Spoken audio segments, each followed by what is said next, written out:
सुनावतानी हो।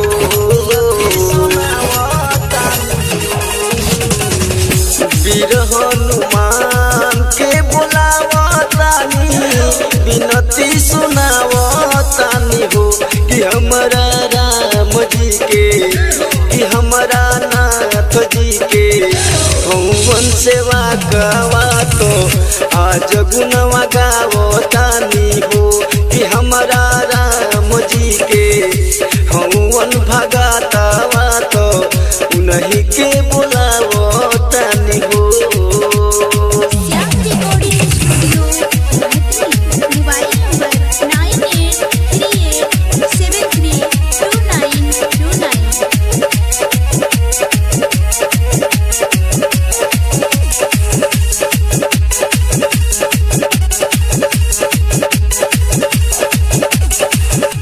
मंगर के दिन निकर हो खेला पूजा नवा कीर्तन करेला सभे गावेला भजनवा।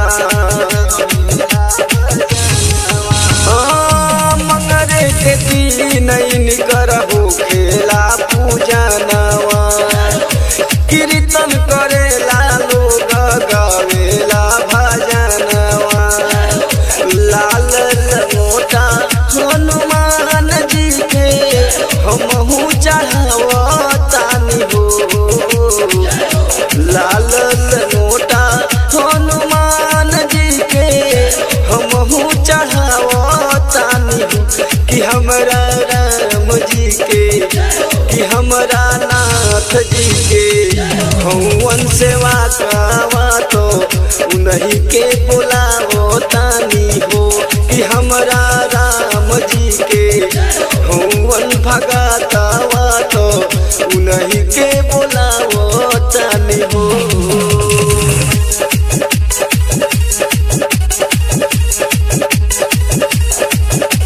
लंका में रावण के बगिया उजड़नी के तने राक्षसवन के मार के गिरवनी। लंका में रावण के बगिया उजड़नी के तने राक्षसवन के मार के गिरवनी। सोनवा की लंका वजरावतानी भगदड़ मचावतानी हो।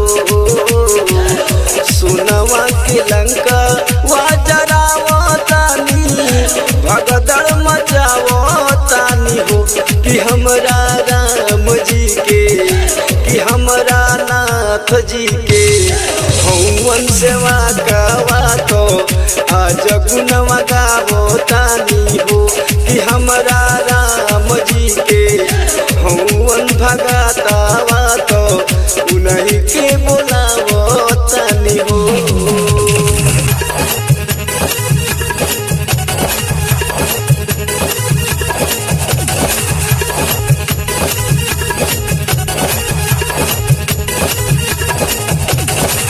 लक्ष्मण के लागल रहे जब शक्ति बनावा बुटिया के लेके अइनी भइल ना बिहानावा। लक्ष्मण के लागल रहे जब शक्ति बनावा बुटिया के लेके अइनी भइल ना बिहानावा। हुसैन के बुलावतानी बूटी पिसवावतानी हो।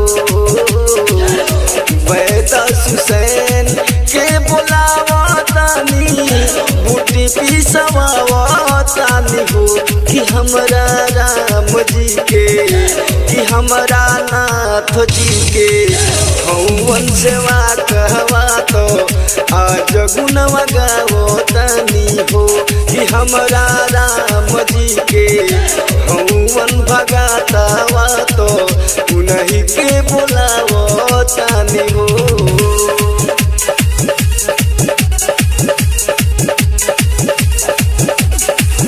हनुमान चालीसा राउर जे जे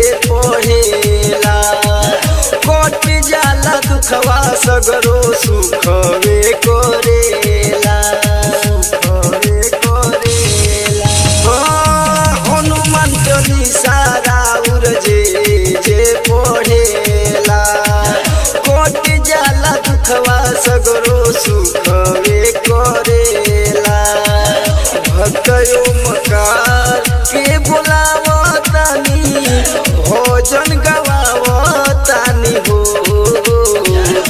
भक्त ओमकार के बुलावतानी भजन गवावतानी हो कि हमरा राम जी के कि हमरा प्रभु जी के हवन सेवा गावा तो आज गुणवा गावतानी हो कि हमरा नाथ जी के हवन भगतावा तो उन्हीं के बुलावतानी हो।